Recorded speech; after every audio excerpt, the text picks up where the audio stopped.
Traveling to Consciousness, exploring spiritual journeys to find answers in uncertainty.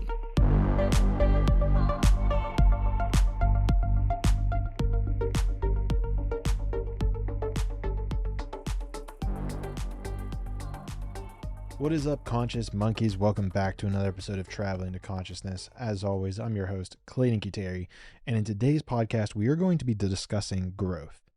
Because I find that, and I've come to this realization recently, that growth embodies so much of what I'm doing and hopefully what you're doing in your life.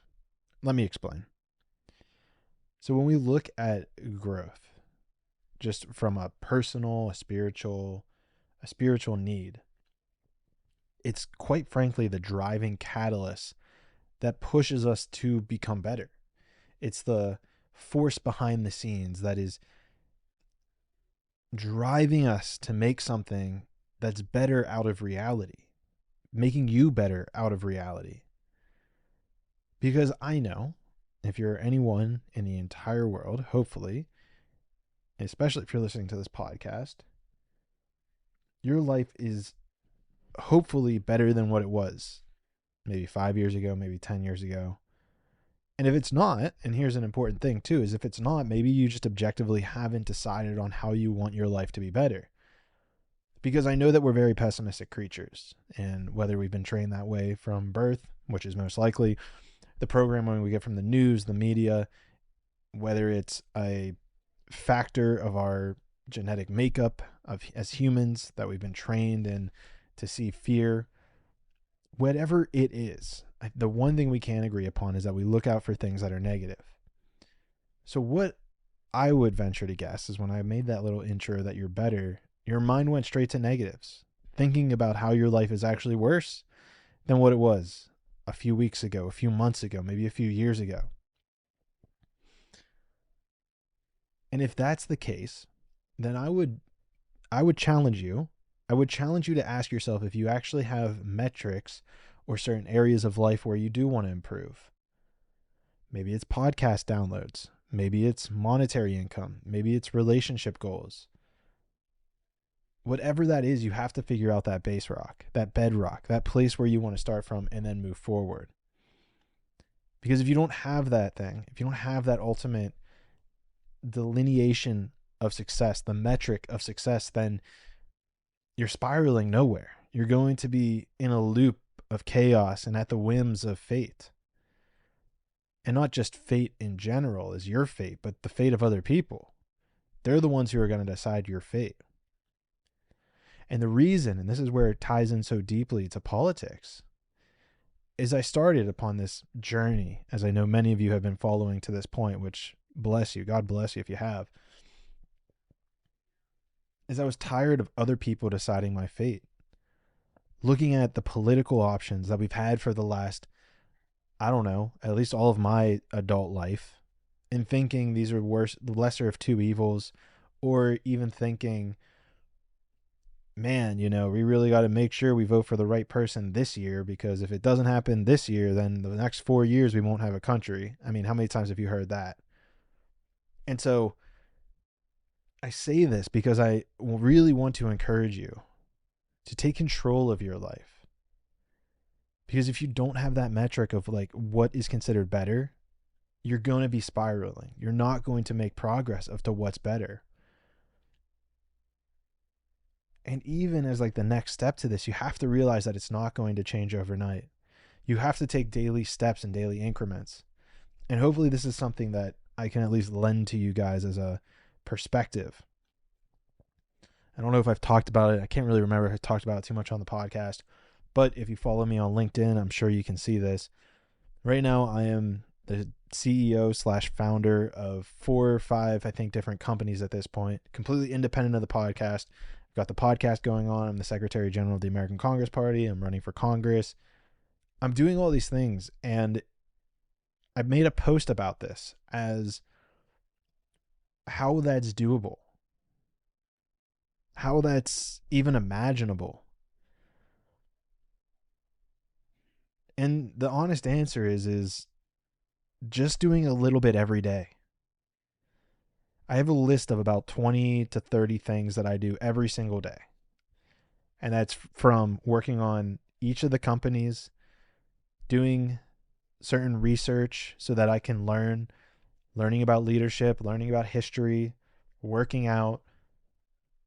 And I know, because if you break this down, I think there was a good book called Atomic Habits. If you break this down and just become a little bit better in every single area, every single day, after 2, 3, 5, 10 years, it's going to be a masterful. It's going to be revolutionary. And then people are going to look back and say, oh, well, he was an overnight success. I remember, I think it was Alex Hormozy I heard say this, which is, it takes 10 years to create an overnight success. So what I'm hoping is that you can be that overnight success. Stop giving up this control to a different party, a different religious organization, a different company. Because I'm sure there's items that you've thought of that need to be in this world, but just have not taken the action to put them into the world. And I get it. Don't get me wrong. I get it. Like, this can be scary. Oh my gosh, can it be scary? What are other people going to think of me? I just posted that I founded 4 different companies within a 12-month period. I'm also working as the chief software architect on a social media app. Oh, and then you get into it and it's like, oh, the social media app isn't launched yet. We don't have enough, viewers or not enough, whenever so-and-so did this, they already had this many. And you start playing the comparison game. The mind is a tricky thing, people. The mind is a very, very tricky thing. Thoughts are even trickier. So you have to remain calm. You have to keep that inner eye still and focused while keeping the body active physically. This was something huge that my guru has told me about multiple times. Keep your inner sanctuary still and calm. But you have to keep the outside active. And he uses the analogy of the tortoise and the hare all the time. You want your mind, your soul, if you will, to be steady and calm, while your outer body is physically active doing these things, interacting on social media, and I'm not promoting that. At least I'll promote Amara. Go download Amara Social. That's the social media app of the future, definitely. And so what I'm trying to say here is that the other ones can be kind of toxic. But my point is those are also a part of my list, because of what we're doing here, what we're trying to create, peace on earth, creating this new party, I have to be on social media. So it's doing a little bit of that every day, doing a little bit of social media, doing a little bit on this project, doing a little bit on that project, doing a little bit on this project. And it happens so quickly. So quickly. I mean, I look back on what happened in the last month and it's dumbfounding to me the amount of stuff that I've gotten done. The one thing I will offer is I don't know if this is like a Clayton thing or if it's an everyone thing. Something about me tells me that it's an everyone thing. Like, everyone has this power to do just this. So find that power. Find a way to be able to create the reality that you desire. And you have to be okay with not seeing results for 2, 3, 4, 5 years, 10 years. I mean, my podcast is a good example. I mean, I barely saw any results for the first two-ish years. And now things in the last year and a half have been just skyrocketing. Definitely the last half year. I mean, I remember I was in Italy recently with my family. And my mom asked us, what was the best year of your life? And everyone had their answers. Oh, and this year that happened. Definitely not 2020. Everyone had these different answers. And as humbly as I could put it, it feels like every single year has been better than the last. And if I look back to what contributes to that, it has to be that growth mindset. That's the best word for it, but it has to be that ability to keep learning, keep being humble, keep realizing when you don't know something, and be willing to ask the dumbest question possible. because that will usually give you the greatest insight possible into whatever the thing is that you're studying. So ask dumb questions. Be okay to be a beginner at something new. Jump into that fear of something, some industry that you've never been in before. Start learning, because it will teach you so much about yourself, so much about the world.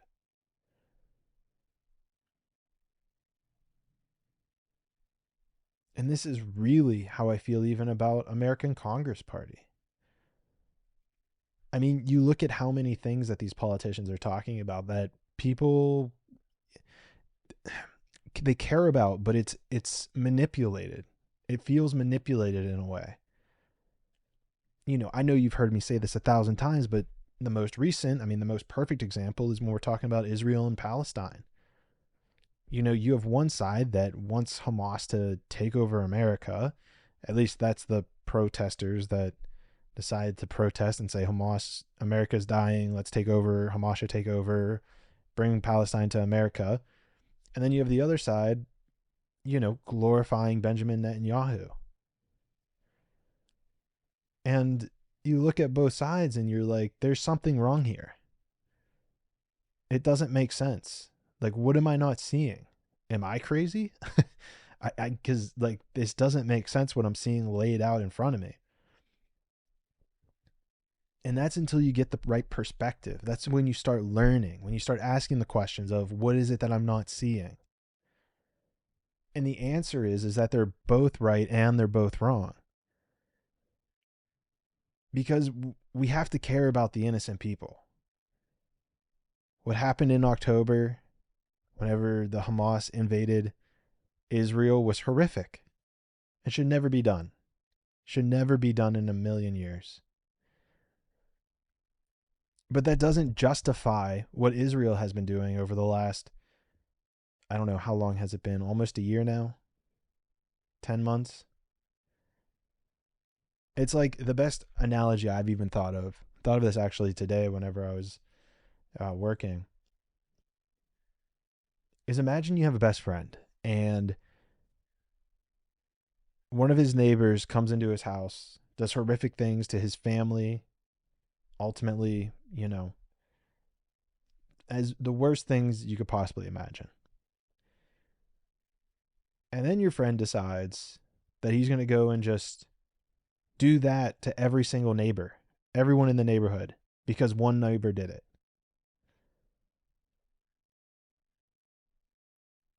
To me, it's not like one side justifies the other. We have to find a way to realize that these are innocent people whose lives have been absolutely uprooted and destroyed. In both cases, absolutely in both cases. But that doesn't justify it. Doesn't make it justifiable.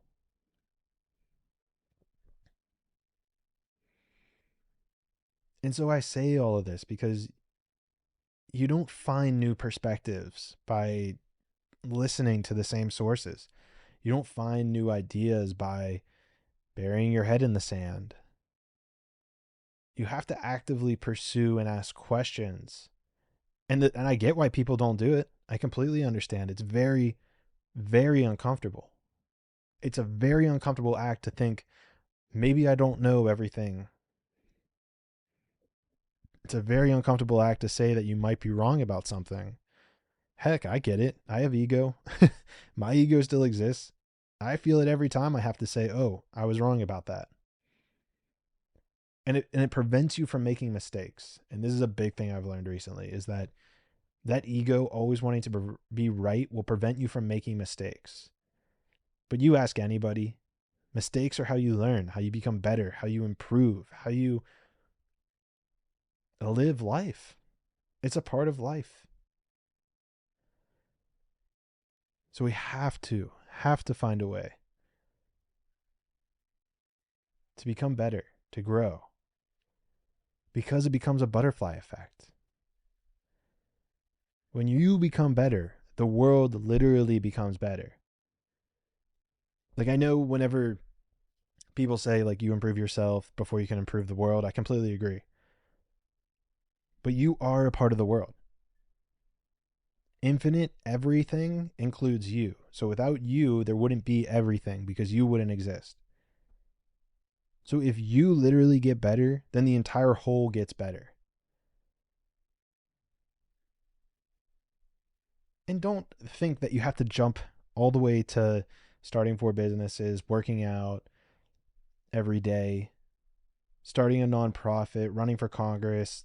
Don't, maybe those aren't your things. Maybe that isn't your thing. But find something to keep continuously getting better at. Things to keep striving for, to grow.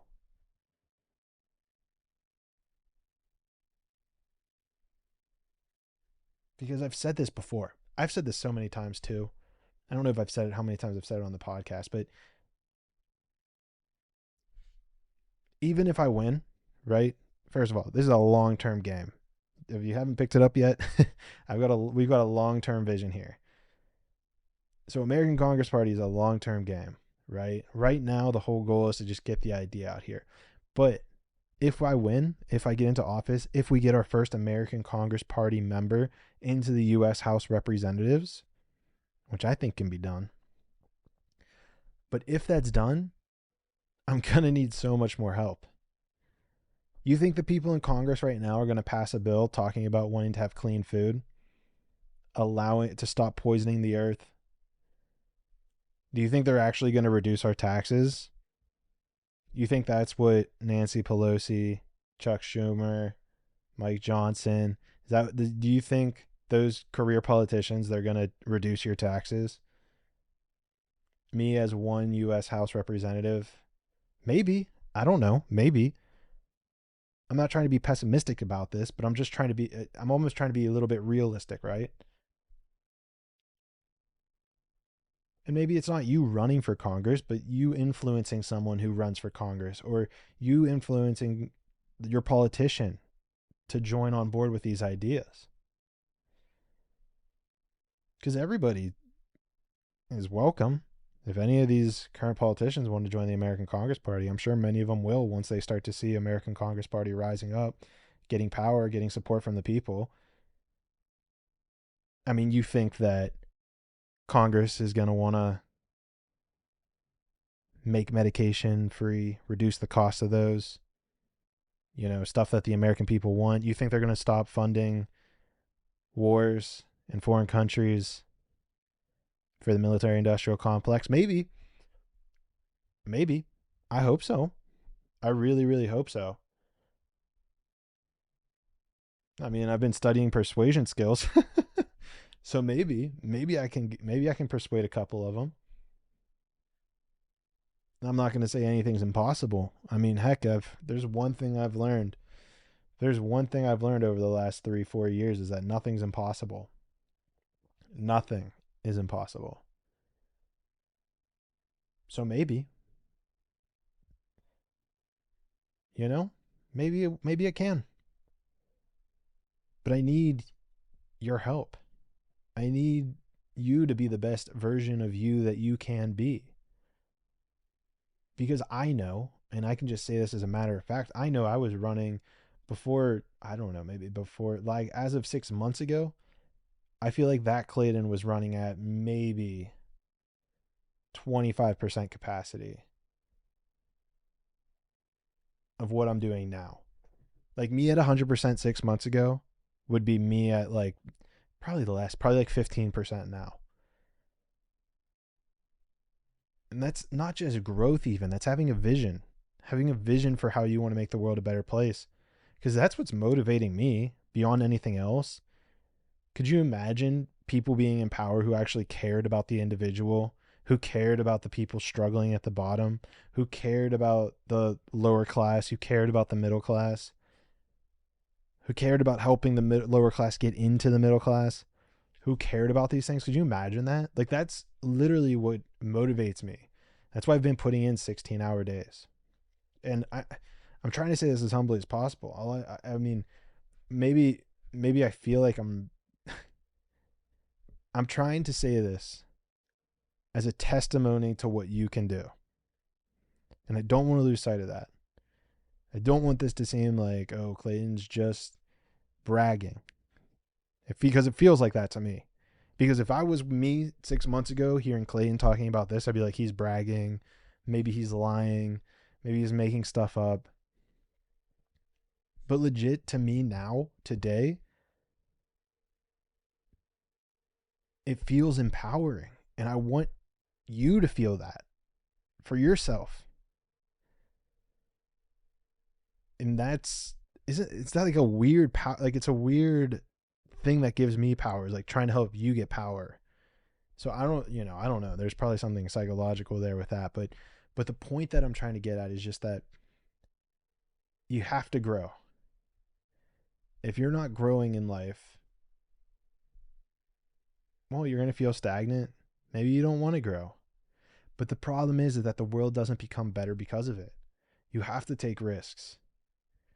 You have to find a way. Calculated risks, of course. Don't just go to the casino and blow all your money. But take risks that have a probability of working in your favor. Bet on yourself. Because you're worth it. Because without you, we wouldn't have everything. And I see so much potential for America as a whole. I see so much opportunity for growth. As blismal and bleak as the media and, conversations that people have about the current state of the union, I just see so much potential and opportunity there. Because on one hand, they're right. On one hand, we could be so much better. But the fact that we're not means that we can. And it gives us such a high ceiling for how much better we could be. Oh my gosh, it's insane.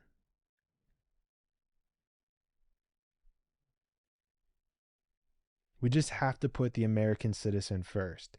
And policies, decisions that have been being made for the last 80 years, probably since at least World War II, maybe even before that. But in like my mindset, from my knowledge, definitely at least since World War II, probably the 1900s. I feel like the early 1900s was like whenever everything started, just policies started getting made then that have now carried over into today's world that have really, really devastated us. Such as completely getting rid of homeopathy in the medicine industry, going to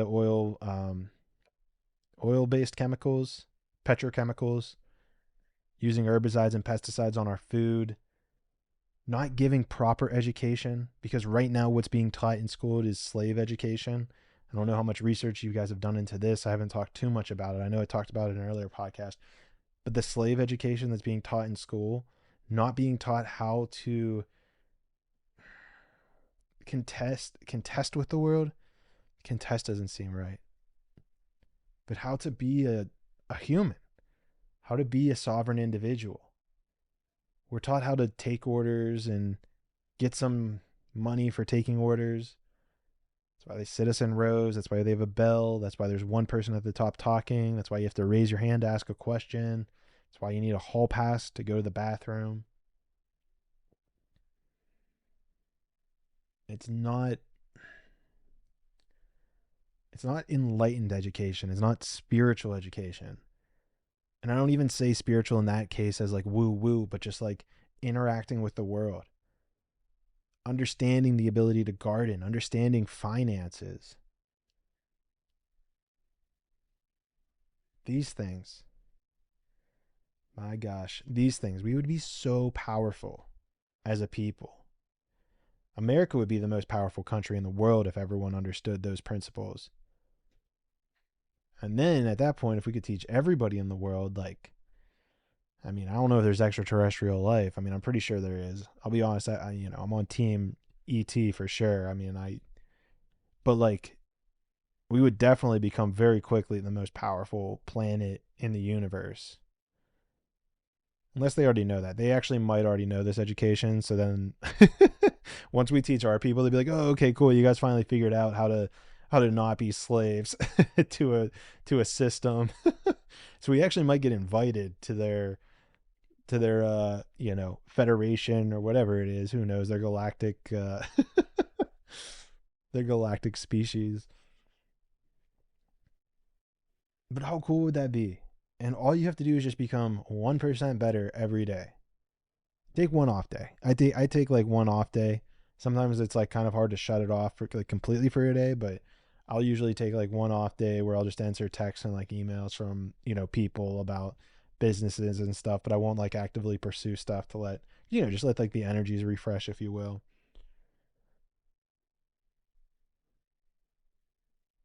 But the point is just become 1% better so we can meet the ETs. I guess that was the point of this entire podcast. Just become 1% better so we can meet the ETs. But seriously, seriously, become better. Find something that motivates you. Find that little thing that motivates you.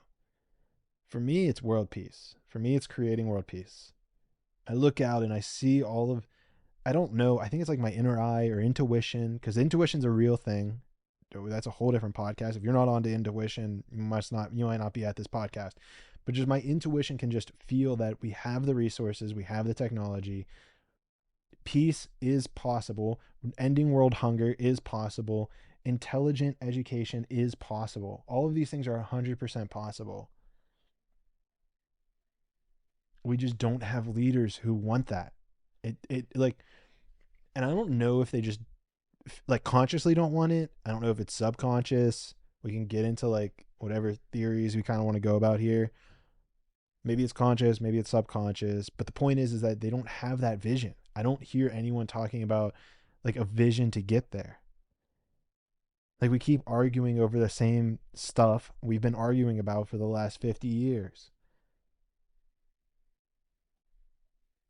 Like seriously, have we really stopped arguing about anything since like oh, gosh. I don't know. To me, immigration never seemed like a big deal, and then Trump brought it up in 2015. But like other than that, I feel like everything we've argued about over the last 20, 30 years has always been the same. And look where we are. Obama in 2012 had a 100% Democratic House and Senate. Nothing got done.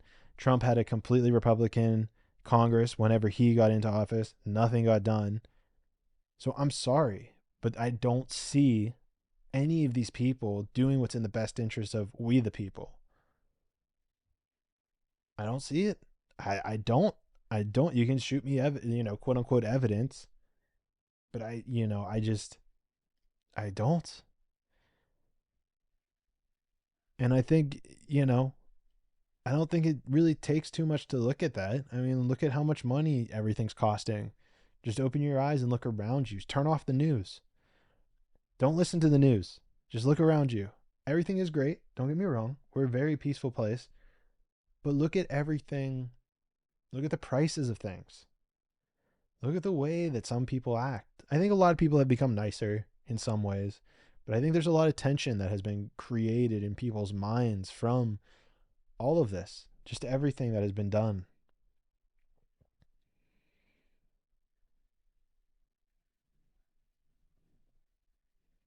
So we have to do better.